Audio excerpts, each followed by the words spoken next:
Have you ever felt as though you're living on a on the wrong planet where you just don't fit in. You don't share DNA. And you have to look who are sort of like-minded, but that's a rarity. It's a rarity indeed. And you find yourself in particular um wondering, how do they not get this? I want to read this one piece to you. This is from the New York Post. This says it all. This is jaw dropping. The New York Post, the rag, says Julian Assange is not a hero. This is from the editorial board. Is not a hero, but a self-righteous lowlife lucky to be set free. Anarchists and America haters might cheer the release of Julian Assange from his UK prison after striking a plea deal with U.S. prosecutors. But make no mistake, he's no hero. Nor is he a journalist whose participation in the theft and distribution of mountains of extremely sensitive information deserves First Amendment protection, he writes. He and his WikiLeaks group didn't just publish stolen, highly classified, and sensitive information like the Pentagon Papers. They eagerly sought it out, like the Pentagon Papers, with Assange himself accused of actually helping then U.S. Army intelligence analyst Chelsea Manning obtain the material, like the Pentagon Papers, like Ellsberg did, like Cy Hirsch with My Lai. This is when I realized I'm wasting my time. I live in another world. These people have no sense of reality. This is the New York Post. They don't get it. I don't know what to tell you. What are you going to do? And a lot of people believe what he's saying. A lot of people believe that. They do. They don't really see it. They don't really grasp it. And this coming Thursday, the debate, it's going to be interesting to watch the debate. We'll have some kind of debate, pre-debate, whatever it is. But what are people going to be talking about? They're going to be talking about, they want to see whether Joe Biden can stand for 90 minutes, whether he's juiced up, whether the Adderall kicks in, or whatever. And they will miss yet again, the most important critical aspects of what this story really is about. It's the most important issue, bar none. Probably the most important election that we've seen in I don't know how long. I mean, really, true. Really, really and truly. And even if Trump wins, it would take maybe 5 generations of Trumps to undo what we've seen here. It is beyond horrible and it is inexplicable what we've seen. So that's coming up Thursday. In the meanwhile, today, I don't know if I can, how do I say this? I don't know if I can, I'm going to try it. I'll give it a shot. But I have to withdraw from the usual folks and go to people and listen to other folks. Listen to people who get it and not people who pretend to get it. I happen to run into, don't ask me why, my old friend Richard Gage. He was on this show, Patrick Ben David, the Valuetainment. Very popular show. And at least he had the guts to talk about a certain day in September of 2001. I think it was the 11th day. And Mr. Gage's investigation of what happened and how his version of the structural decay and decline and disassembly of these particular structures did not necessarily comport with the official narrative. And I realized, what are you doing? What are you doing? America doesn't want to hear that. You're wasting your time with this. You're wasting your time. It's like, well, they figure, And I'm listening to this and I'm thinking to myself, my God. Somebody said the other day, Occam's razor. If I hear one more person say Occam's razor says don't go for the simplest explanation. That's not it. Because the simplest explanation is the wrong explanation. The simplest explanation is that angels cause cancer. That's not the right one, but that's simple. That's simpler. It's very simple. They always use it incorrectly. It doesn't mean pick the simpler.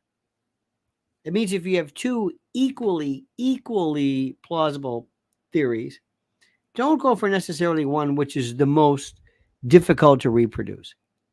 And then it hit me. This country never really has grasped the notion of critical thinking. Never. It's never understood the notion of critical thinking. I was listening to a wonderful, God bless Judge Napolitano, Pepe Escobar, talking about a recent bombing of a Russian resort, kind of a beach.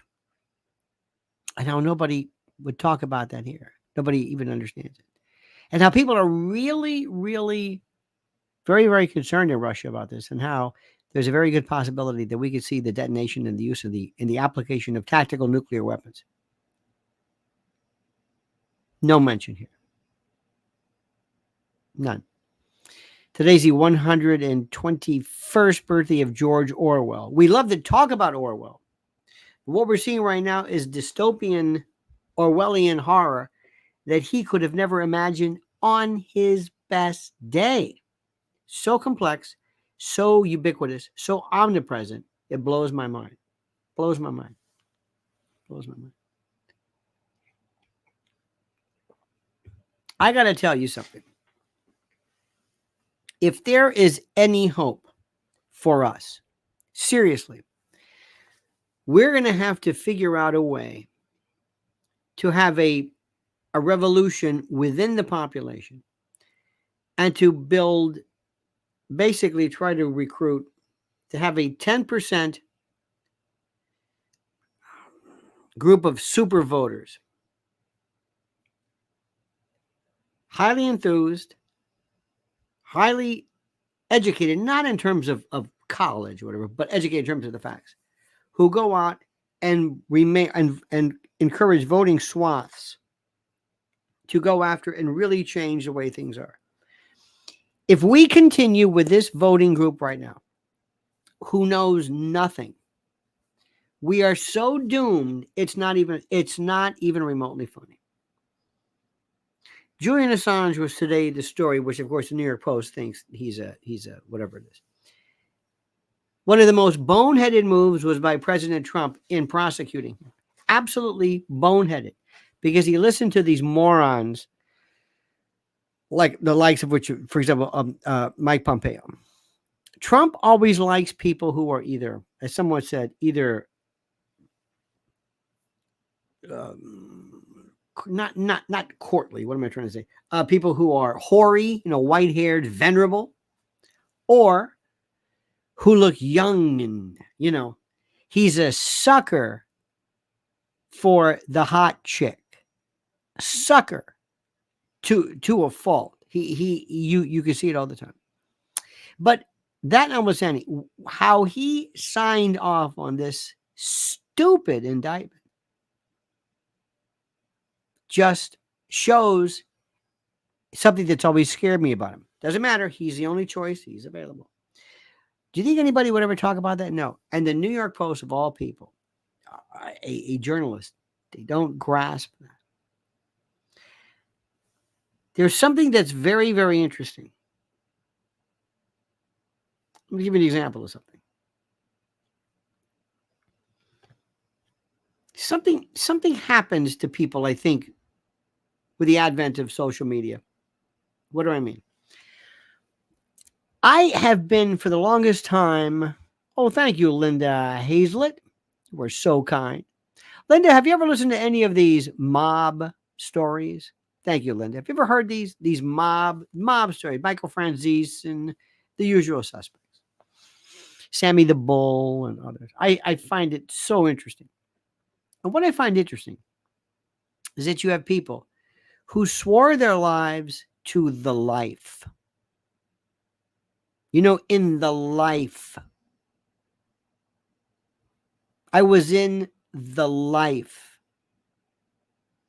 And I swore either as a maid person straightened out, some guy got his badge or his button, that sort of thing. But I swore to omerta. And here I am on my own YouTube platform telling everybody about what I did when I was in the mob. And other people are coming forward telling their story about what they think happened in the mob, and they weren't even in the mob. And I'm listening to this and I'm saying, how can this be happening?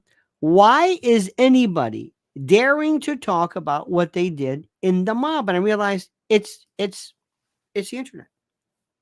No, but you don't understand. Somebody might be saying something that could open up, let's say, a reintroduction, a reinvestigation in a murder case that was long thought, insoluble, and now apparently seems to be focused by virtue of the fact that somebody is talking. Why are they doing this?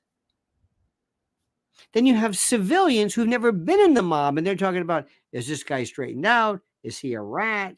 Who's it? And I'm asking, I said, do you hear what's going on? This was a secret society. Somebody is going to have a murder. Okay, step aside. That's that. Because they can't get away from the draw, the lure. Some people want to be hot. Some people want to be sexy.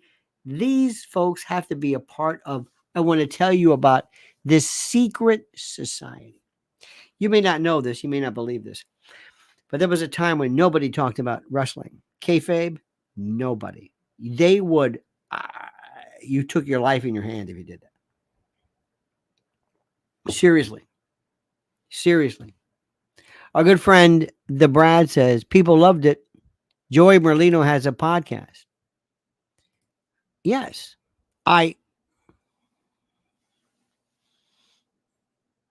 My favorite are people who are not even made, who aren't even in it.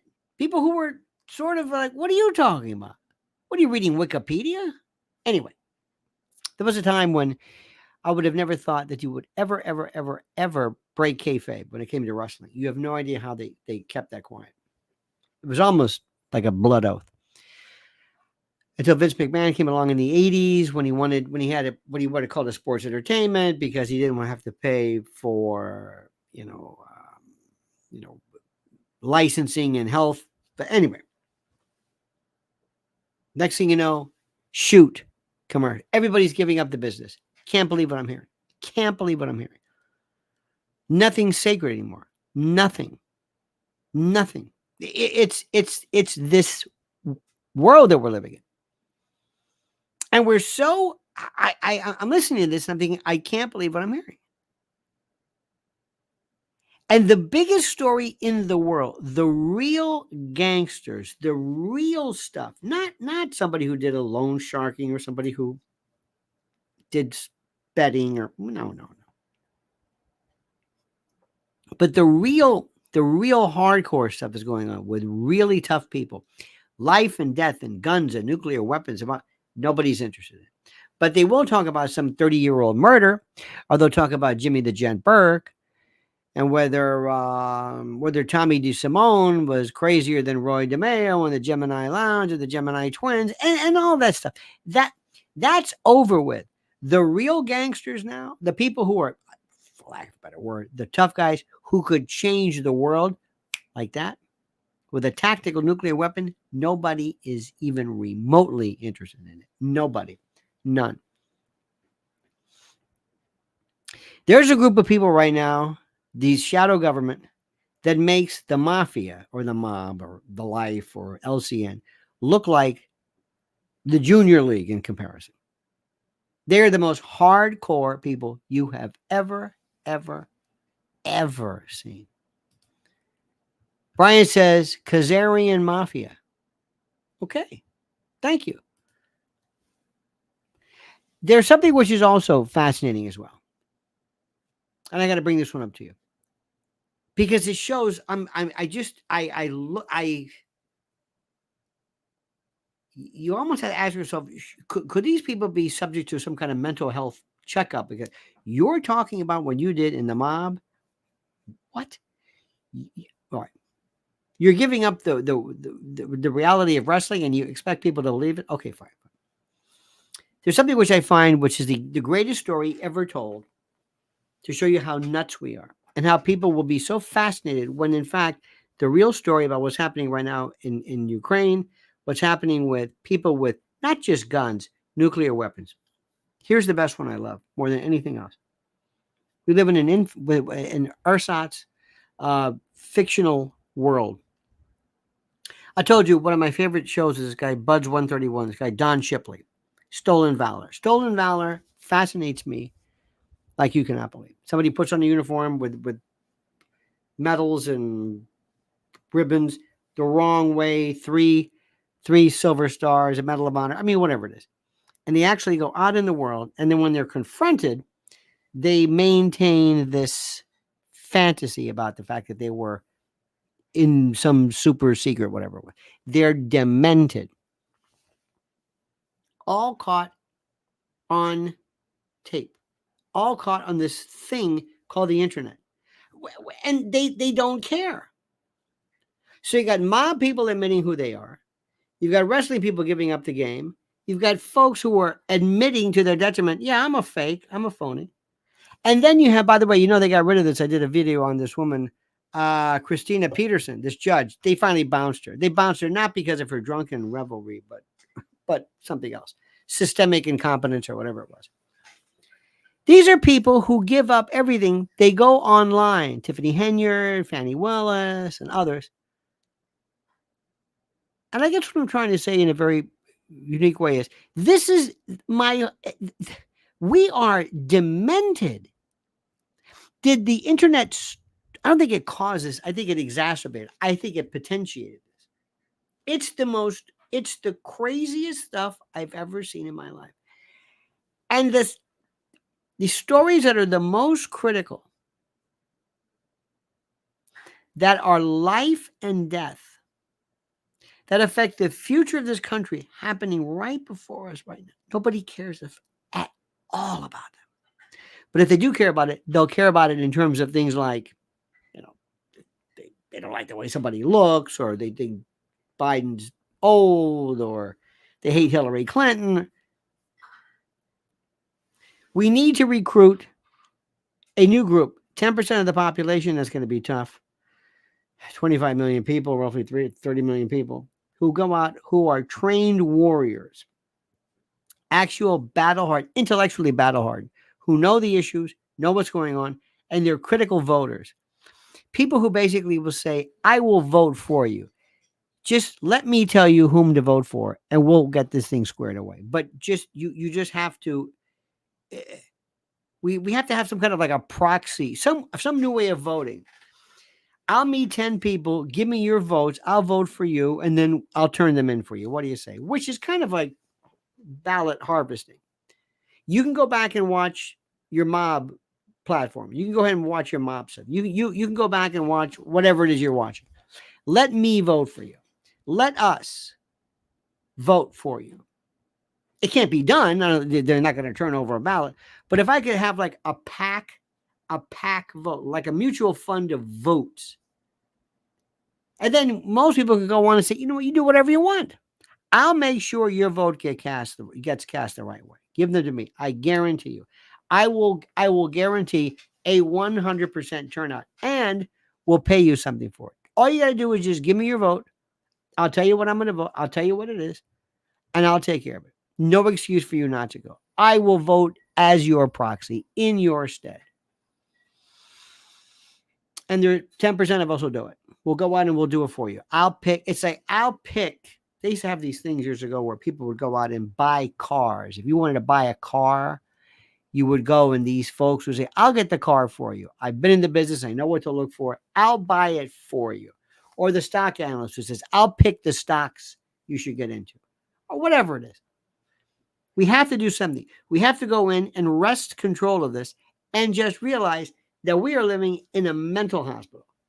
There are people who are either flat out crazy or so detached from reality, it doesn't make any difference anymore. When I read this story from the New York Post, this is an editorial saying that Assange is an anarchist and a thug. Wow.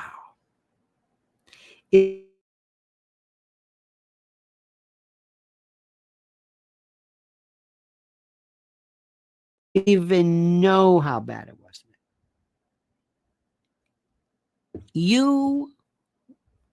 You have no earthly idea how bad it is today.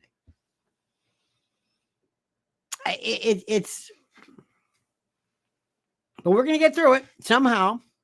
And everybody's going to be focused on, believe it or not, the debate coming up and who's going to stand there the worst. And they're going to talk about, can Biden stand there for 90 minutes? Biden, they're going to talk about Trump with a January 6th. They're going to be looking at his face and how he looks, and is he stupid and is he crazy? Never since the 1960s debate with Nixon in the 5 o'clock shadow are we going to be so completely focused on something that doesn't matter. It's not a debate. It's not a debate. It's not a debate. The most corrupt, you talk about gangster. You want to talk about Vinny Chin? By the way, not the Chin, it's Vinny Chin. Chinzino, it's his nickname from his mother. You want to talk him or Fat Tony or Tony Ducks Corralo or one of those? You want to do that? You want to talk about a gangster? You can't get near the true gangster like the Biden family. You can't. This is hardcore. And Hillary? Oh. They laugh at this. These guys came into office. Bill has never had a position other than public service. Never. You started off, I think it was Attorney General in Arkansas and then governor. He's never had a job in his life, ever. And both of them are worth hundreds of millions of dollars, and they hate each other. They can't stand each other. They have nothing to do with each other. Nothing. Hundreds of millions of dollars. This is per se illegal. He couldn't survive an audit. He could, and you want to talk about Jimmy the Gent Burke? No, I'm dead serious. I'm dead serious. And Joe Biden, over all of them, is the best of the best. He is so bad. Remember years ago they said that it wasn't fair to put in Junior Gotti. They said Junior Gotti's not that. He's not boss material. It's unfair to him and unfair to the family, to the Gambinos, to put Junior Gotti in there. It's wrong. What are you, crazy? He doesn't have it. Okay, fine.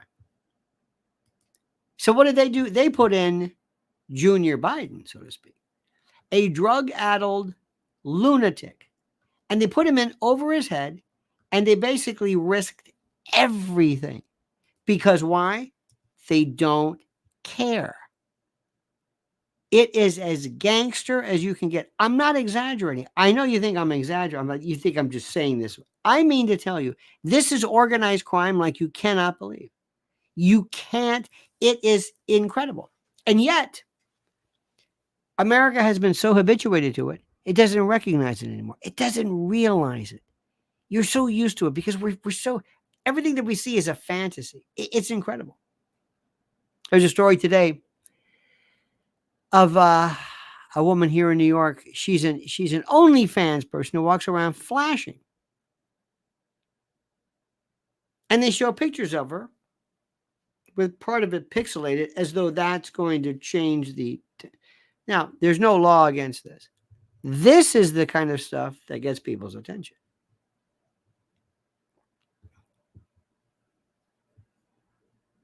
We are this close to triggering tactical nuclear weapons being utilized at or near Ukraine. At or near. Did you hear what I said? Tactical nuclear weapons. This is not a joke. Aquaman says the senior executive. Oh yes, SES is the top of the iceberg of the shadow government, and they all need to go. Most people have never heard of it. Oh yes, that was during the Jimmy Carter campaign. Yes, they are SES folks. They are part of the. If anything, they're not really so much a shadow government. They're more of the deep state. They're this, but good for you for even noticing it. They're part of this permanent group of people who maintain this. So, my friends, the good news is we found out that for the first time in a long time, the 4th of July fireworks are going to be on the Hudson. We will be able to look out the window and see what it looks like when those things are coming at you. That's the best news today. Best news today. Because for years it's been on the East River. I don't know why. But this year we hear it's coming back to Hudson, so Jersey and the West Side can enjoy it. Thank God. So that's good news. But I mean that sincerely. Ladies and gentlemen, today has been an exhausting day. Aquaman, I want to thank you. Brian Hayes, thank you. The Brad, thank you. And Linda Hazlett, thank you as well. We're going to get through this, but I want you to understand something.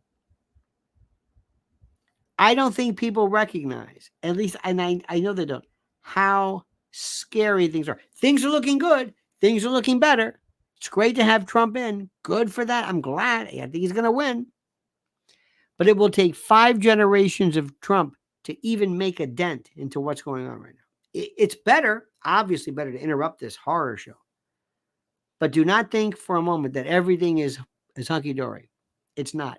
Not even close. But we're going to keep fighting, and we're going to keep going. And I want you to remember something. This is not for the weak. This may not be for you. It's okay. If you want to say, you know what, I'm going to bow out of this thing. I'd rather just kind of go and just kind of read my stuff. I'm kind of a sports person. I'm not into this stuff. Kind of doom and gloom. I'd rather just, maybe watch a debate here and there, the news. It's summertime. I really don't. This nuclear weapon, I don't want to talk about it. I don't know where Ukraine is. I don't know who these people are. Assange doesn't mean anything to me. And you know what? If that's true, I understand completely. And I respect somebody who says, it's just not for me. I just don't care. And I understand completely if you bow out. So in the meantime, dear friends, have a great and a glorious night. Don't forget to follow Mrs. L at Lynn's Warriors on YouTube. We're going to call it quits, at least for tonight. Be back tomorrow, 8 a.m. And until then, my friends, remember, the monkey's dead. The show's over. Sue you. Tate. Okay.